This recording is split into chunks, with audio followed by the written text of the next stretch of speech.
Why am I here? Well, I'm in this room because I want to share with you where our new YouTube video studio is going to be, but I also want to zoom out and share with you how I ended up in Ecuador in the first place.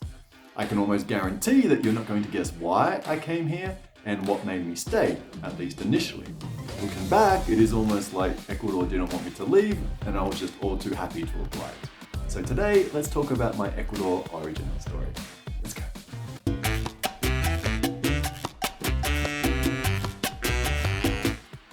G'day expats, I've spent the past few days researching and buying a whole bunch of equipment for our new YouTube video studio.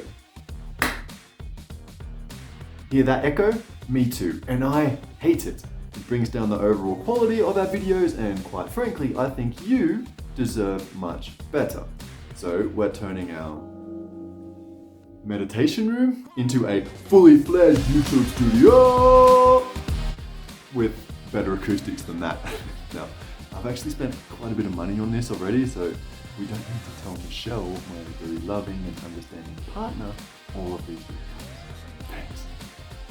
I'll check back in with you to show you the progress of this studio towards the end of the video. Now, before we delve into my Ecuador origin story, I simply need a cup of coffee. Come with me, let's enjoy a cup together.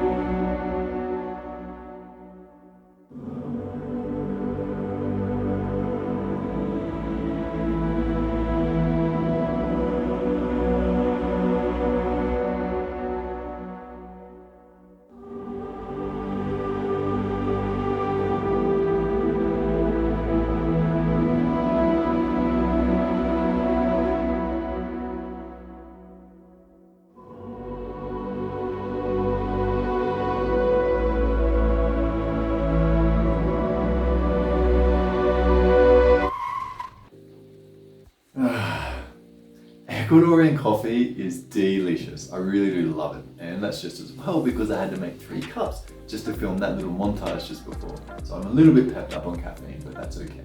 Anyway, enough about coffee. Let's go to today's topic. Why Ecuador? I really like hearing why other expats have chosen Ecuador as their adopted home.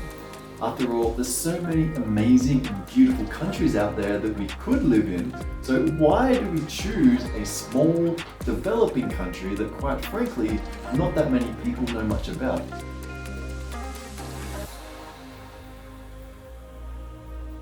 On our website, we have a series of articles called Expat Stories where we dig into why other expats have moved to Ecuador. Now, if you're a current expat and you potentially like your story included too, do feel free to reach out to us. But today, let's talk about me and my story. I am from Australia, but I have spent a large portion of my life living and traveling overseas. About 5 years ago, I left Australia permanently for Dubai and Oman. Honestly, I hated it. The money was great, but everything else just felt like I was sacrificing. The lack of any greenery, the scorching heat, and the shallowness of the people all grated on me. But the straw that broke the camel's back was the class structure, and in particular, how workers at the bottom of this class structure were being treated. I'm talking about migrant workers from neighboring countries that would come in and take jobs as construction workers, as hotel staff, as maids. And once I saw how these workers were being treated, I knew that I simply couldn't stand it, and as an outsider, I knew I was pretty much powerless to do anything about it, so I knew it was time for me to leave. So now I had some very good learnings.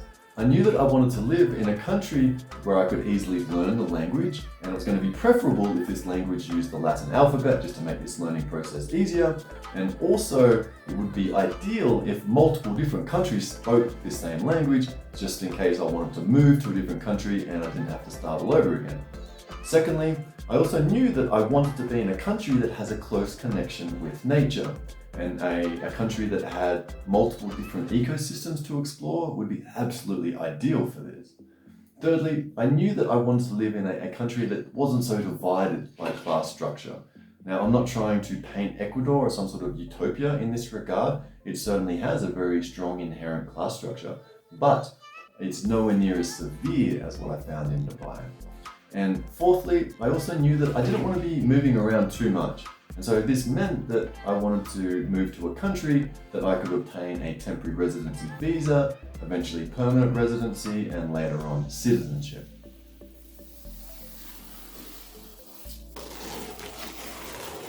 Now I knew what was important to me, so I started the process of narrowing down countries to check out across Asia, Europe, and South America.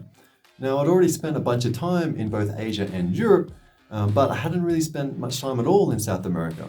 I did certainly visit as a backpacker, but that was over 10 years ago, and so my needs as a backpacker are very different to now, and so I knew I did need to go back and do some investigation in person. But this is where my story takes a little bit of a turn. You see, Ecuador wasn't even on my radar at that point. The country that happened to have the easiest and quickest visas for me was Paraguay.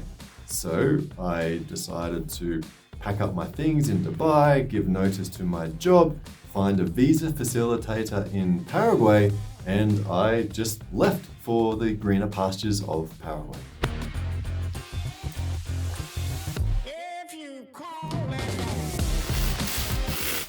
But I knew nothing about Paraguay. I didn't know the history, the culture, the economics, the politics, even what the currency was. I literally flew in blind and just figured I would pick the rest up as I went along. Turns out, this is not the smartest plan. I probably should have done a little bit of research because I didn't exactly immediately fall in love with my new home. Perhaps my biggest oversight was just missing the fact that Paraguay is a landlocked country. There are no coastal borders, and I grew up on the beach, so I really miss the beach because it just recharges me like nothing else. As I wasn't sure whether Paraguay was going to be my forever home, I started checking out some plan Bs. And one of these was Medellin, Colombia. I really enjoyed it here. I spent a few months and was actually thinking this could be a really good place to settle. But before I went back to Paraguay, I knew that I wanted to spend some quality time at the beach, and in particular, I wanted to go to a beach that had some good winds for kitesurfing. And that's when some friends recommended Santa Marinita near Manta in Ecuador. So I checked it out, did some research, contacted a co-living, co-working hostel there called Punta La Barca, and I booked for a couple of weeks. And the idea was I would just go kitesurfing with some whales, relax, maybe have a few coladas or whatever, and just chill. Basically a holiday on the beach for a couple of weeks. The problem was my kitesurfing gear. I had arranged for my parents to send the gear in to Ecuador, and I thought I had timed it perfectly so that both I and my gear would arrive at the same time. I was very wrong. Sure, my gear certainly arrived a little bit later than I did, but normally this wouldn't be the end of the world. More than happy to wait a week or two. If I'm not on a fixed schedule, I can do something else, that's fine. But Ecuadorian customs had a very different idea. You see, they had classified my kitesurfing gear as some sort of luxury item, which also meant it had a luxury tax and a bunch of other smaller taxes associated with it, and these ended up costing about $500 or $600 just in taxes. And so customs they held my kitesurfing gear hostage until I paid this amount of money. Now clearly I didn't want to pay this amount of money, my gear wasn't even worth that much, so I tried to find some sort of solution with customs, a lot of emails, a lot of phone calls, a lot of backwards and forwards, trying to come up with some solution. I was happy to pay some amount of money, but I certainly didn't want to pay the $500 or $600 that they were demanding. It seems just outrageous.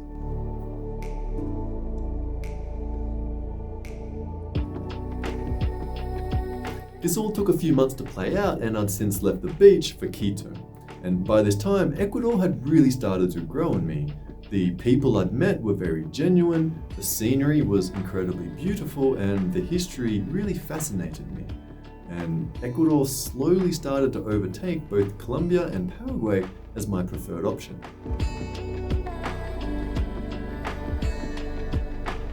Upon reflection, this incident with customs actually taught me a lot about Ecuador. The most immediate lesson was obvious. Don't mess with the customs here in Ecuador.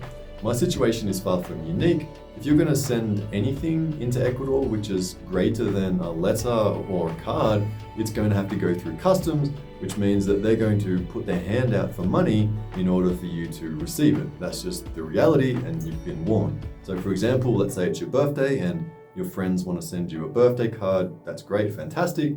But if they decide to slip a tiny little gift in there as well, that gift is going to cost you a bunch of money, around about $80 just to receive it. So tell your friends, thanks for the sentiment, but please do not send anything in a card. I know it sounds kind of crazy to other people to hear this, but that's just the situation here in Ecuador, and we have to adapt.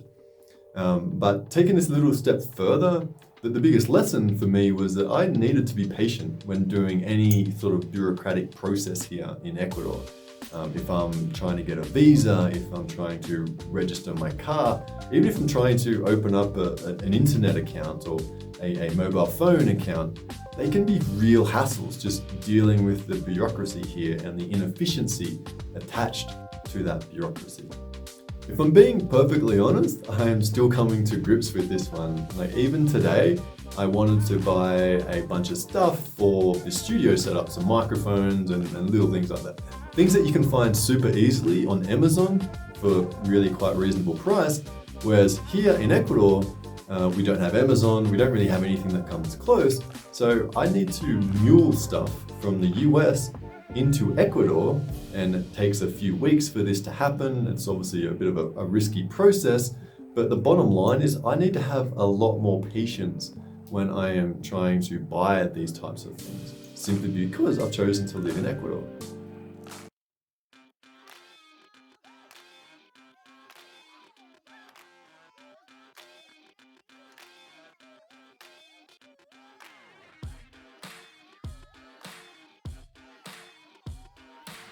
This video is already quite long, so I'm going to have to leave the reasons why I stayed in Ecuador for the next one.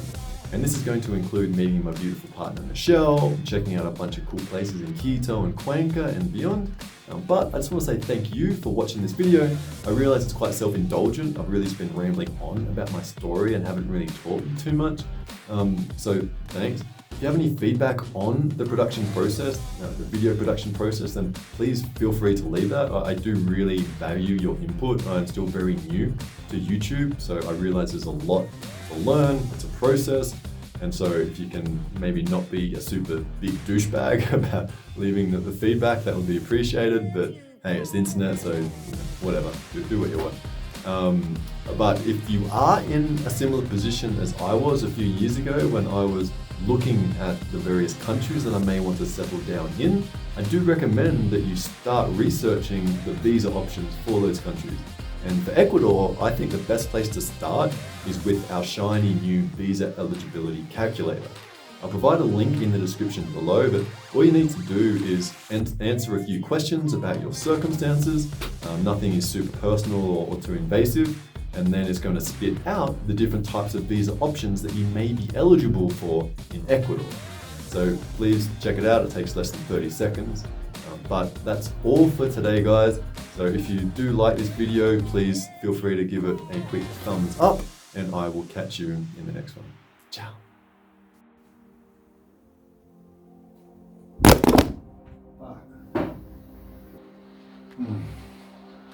Ecuadorian coffee is delicious. I really do love it, and that's just as good, just as well. Enough about caffeine, enough about coffee. Too much caffeine. Let's move. ¿Qué quieres decir? ¿Cuando me acuerdas de inglés?